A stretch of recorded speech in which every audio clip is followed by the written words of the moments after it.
এর নামে ক্যাঙ্গারু থাকলেও এটা কোনো ক্যাঙ্গারুর আত্মীয় না। এটা আসলে এক ধরনের ইঁদুর প্রজাতির প্রাণী।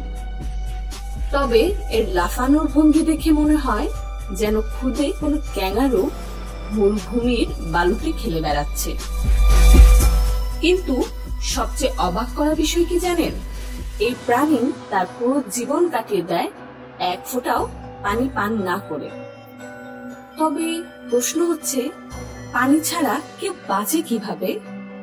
আসলে ক্যাঙ্গারু রেড বাঁচে তার খাদ্য থেকেই পানি সংগ্রহ করে। যখন এই বিচি হজম হয় তখন শরীরের ভেতর এক ধরনের রাসায়নিক বিক্রিয়ার মাধ্যমে পানি তৈরি হয়। এই মেটাবলিক ওয়াটার তার পানি ছেড়ে বেঁচে থাকার মূল রহস্য। এভাবেই হাজার হাজার বছর ধরে এই ছোট্ট প্রাণী মরুভূমির রুক্ষ প্রকৃতিকে হার মানিয়ে টিকে আছে।